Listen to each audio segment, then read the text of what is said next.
নমস্কার শিক্ষার্থীরা, শিক্ষা নিকেতন চ্যানেলে তোমাদের স্বাগতম। আজকে আমরা থার্ড সেমিস্টারের ইতিহাস অনার্সের সাজেশান নিয়ে আলোচনা করব। তোমরা যদি আমাদের চ্যানেলে নতুন হয়ে থাকো তাহলে অবশ্যই চ্যানেলটি সাবস্ক্রাইব করে রাখো।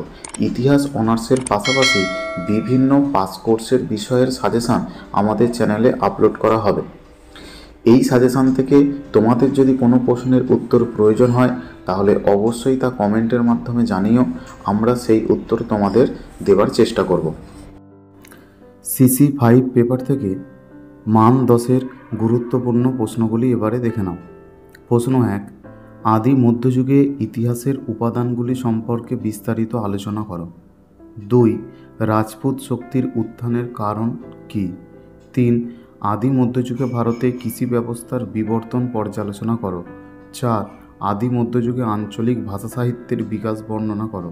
5, চোলদের সামুদ্রিক কার্যকলাপ বর্ণনা করো। অথবা এখানে আর একটি কোশ্চেন আছে, বঙ্গোপসাগরের ওপর চোলদের নৌ সামুদ্রিক কার্যকলাপের একটি সংক্ষিপ্ত বর্ণনা দাও।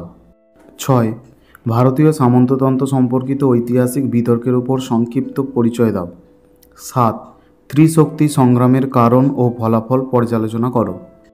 শিক্ষার্থীরা, আমাদের ওয়েবসাইটে ইতিহাস অনার্স এবং পাস কোর্সের বিভিন্ন বিষয়ের সাজেশান মান 5, 10, 20 আকারে সুন্দর করে সাজিয়ে দেওয়া আছে। তোমরা চাইলে ডেসক্রিপশানে দেওয়া লিঙ্ক থেকে ওয়েবসাইটে গিয়ে সেখান থেকে প্রশ্নগুলি কপি করে নিতে পারো, সেক্ষেত্রে তোমাদের বুঝতে অনেক সুবিধা হবে। 8, ধর্মপাল ও দেবপালের অধীনে এক আঞ্চলিক শক্তি হিসাবে বাংলার উত্থান সংক্ষেপে আলোচনা করো।